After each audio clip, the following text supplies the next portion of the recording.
Hello everyone, welcome to stock market training. हमने हमारे पिछले वीडियो में सीखा asset turnover shows company's ability to produce, cash cycle shows stability and the reputation of the company.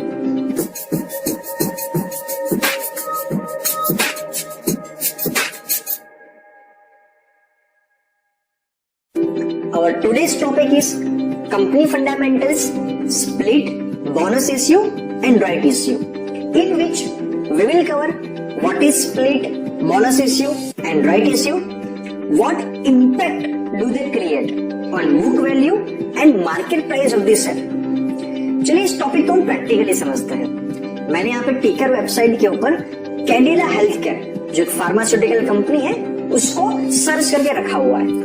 आप जाइए यहाँ पे कॉर्पोरेट एक्शंस के अंदर, तो यहाँ पे dividend, bonus, right issues, split आपको मिल जाएगा। और स्प्लिट अगर देखोगे तो कंपनी ने रिसेंटली 5 साल पहले 5 अक्टूबर 2015 बीएससी के ऊपर और 7 अक्टूबर 2015 एनएससी के ऊपर स्प्लिट किया है, जिसकी ओल्ड फेस वैल्यू थी 5, न्यू फेस वैल्यू हो चुकी है 1। मतलब कंपनी ने 1:5 के अंदर स्प्लिट किया हुआ है। 5 फेस वैल्यू वाली एक शेयर को उन्होंने एक फेस वैल्यू के 5 शेयर में डिवाइड कर दिया है, तो नंबर ऑफ शेयर्स उनके हो जाएंगे 5 गुना। तो इसका इम्पैक्ट कंपनी की बुक वैल्यू पे और मार्केट वैल्यू पे कैसे होता है? डेफिनेटली, क्योंकि पहले नंबर ऑफ शेयर्स कम थे, अभी नंबर ऑफ शेयर्स 5 गुना हो चुके हैं, तो सेम प्रपोर्शन में बुक वैल्यू भी डिवाइड हो जाएगी, क्योंकि बुक वैल्यू बनती है कंपनी के असेट से और कैश से, जो सिमिलर ही है, तो definitely book value same proportion में कम हो जाएगी एंड मार्केट वैल्यू भी उतने प्रपोर्शन में कम हो जाएगी। फेस वैल्यू लोग स्प्लिट इसीलिए करते हैं जिससे नंबर ऑफ शेयर्स बढ़ जाए, शेयर्स की लिक्विडिटी एंड द फ्लेक्सिबिलिटी बढ़ जाए। इसका मतलब क्या होता है? चलिए एग्जांपल से समझिए। मेरे पास 10 रुपए की फेस वैल्यू वाला एक शेयर है और मुझे 2 रुपए की जरूरत है, तो मुझे 2 रुपए लेने के लिए 10 रुपए का पूरा एक शेयर बेच देना पड़ेगा। लेकिन इसी केस के अंदर मेरे पास 1 रुपए की फेस वैल्यू वाले अगर तो 10 शेयर होते हैं और मुझे अगर तो 2 रुपए की जरूरत है, तो मैं 2 रुपए के शेयर्स को बेच के बाकी 8 शेयर अपने पास रख सकता हूँ। तो डेफिनेटली मेरी फ्लेक्सिबिलिटी काफी ज्यादा बढ़ जाएगी। तो चलिए एक ऐसा एग्जांपल लेके चलते हैं एमआरएफ टायर्स का, एमआरएफ लिमिटेड, जिसके एक शेयर की वैल्यू 66,000 के आसपास है, जो रिसेंटली कुछ समय पहले 75,000 तक जाके आया हुआ है। इसका रीजन क्या है? क्योंकि कंपनी ने अभी तक कभी स्प्लिट नहीं किया है। चलिए चेक करते हैं। कॉर्पोरेट एक्शन स्प्लिट, कंपनी ने कभी भी स्प्लिट नहीं किया हुआ है। दैट इज द रीजन हमें एक शेयर की वैल्यू 66,000 लग रही है। अभी आप समझिए, अगर मुझे एमआरएफ टायर में इन्वेस्ट करना है तो मेरे पास मिनिमम इतने रुपए होने चाहिए। लेकिन अगर तो कंपनी 1:10 में अगर तो स्प्लिट कर देगी, तो यहाँ पे बुक वैल्यू भी डिवाइड बाई 10 हो जाएगी, फेस वैल्यू 1 हो जाएगी और मार्केट वैल्यू भी 6,500 के आसपास बन जाएगी। तो मे बी मेरी बाइंग कैपेसिटी के अंदर ये शेयर आ सकता है।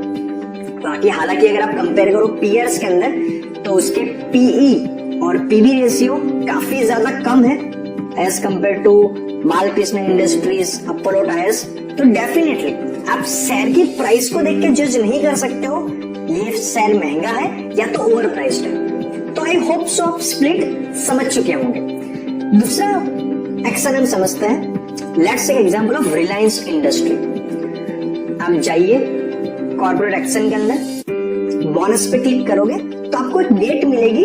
रिलायंस इंडस्ट्री ने 7 सितंबर 2017 को 1:1 रेशियो में बोनस इश्यू किया था। बोनस जैसा नाम सजेस्ट करता है कि आपके पास अगर तो एक शेयर है तो उसके सामने आपको एक शेयर मिलेगा, उसे कहा जाता है बोनस। बोनस डेफिनेटली फ्री में मिलता है, लेकिन क्या ये एक्चुअल में फ्री होता है और क्या इसका हमें कुछ फायदा मिलता है या नहीं मिलता? चलिए समझते हैं। अभी अगर तो रिलायंस ने 1:1 के रेशियो में बोनस इश्यू किया है, तो जिन जिन लोगों के पास एक भी शेयर होगा उनके शेयर डबल हो जाएंगे, मतलब कि दुगने हो जाएंगे। तो बोनस इश्यू करने से ही रिलायंस इंडस्ट्रीज के नंबर ऑफ शेयर्स दुगने हो जाएंगे, लेकिन क्या कंपनी के पास जो पैसा आया था वो दुगना हुआ? नहीं। इसीलिए कंपनी की बुक वैल्यू भी जब भी बोनस इश्यू हुआ होगा तो आधी हो चुकी होगी, एंड सेम तरीके से कंपनी की मार्केट वैल्यू भी आधी हो चुकी होगी। क्यों? देखो, एक कंपनी नंबर ऑफ शेयर्स बढ़ाने के लिए दो चीज कर सकती है, या तो स्प्लिट करे या तो बोनस इश्यू करे। लेकिन गवर्नमेंट का रूल है कि फेस वैल्यू एक से कम नहीं करी जा सकती है, इसीलिए बहुत सारी कंपनियां नंबर ऑफ शेयर्स बढ़ाने के लिए बोनस को इश्यू करती है। In this case book value same proportion में डिक्रीज हो जाएगी, फेस वैल्यू सिमिलर ही रहेगी और मार्केट वैल्यू भी उसके प्रोपोर्शन में डिक्रीज हो जाएगी। चलिए अभी थर्ड सबसे इंपॉर्टेंट कॉर्पोरेट एक्शन को हम समझते हैं, जो होता है राइट इश्यू। हम रिलायंस इंडस्ट्री के एग्जांपल को ही कंटिन्यू करते हैं, क्योंकि रिसेंटली रिलायंस इंडस्ट्री ने राइट इश्यू डिक्लेयर किया था 13 मई 2020।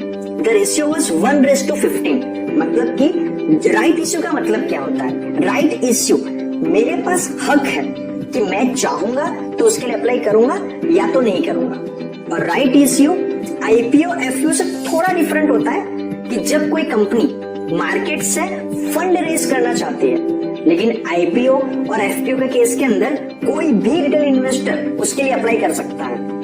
लेकिन राइट इश्यू के केस के अंदर आप उस कंपनी के ऑलरेडी शेयर होल्डर हो तो ही अप्लाई कर सकते हो। तो रिलायंस इंडस्ट्री का राइट इश्यू आया था 13 मई 2020 को। Ratio was 1:15। मतलब जो शेयर होल्डर के पास 15 शेयर होगा वो उसके सामने एक शेयर के लिए अप्लाई कर पाएगा।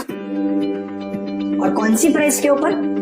1257। डेफिनेटली ये प्राइस ऐसी रखी जाती है जो मार्केट में करंटली रिलायंस की प्राइस चल रही है उससे कम होती है, तभी तो लोग राइट इश्यू में अप्लाई करके शेयर्स लेना पसंद करेंगे। जो प्राइस मार्केट में चल रही है अगर तो वही ऑफर प्राइस होगी तो लोग मार्केट से ही परचेस कर ले, कंपनी के पास से शेयर्स लेना क्यों पसंद करेंगे?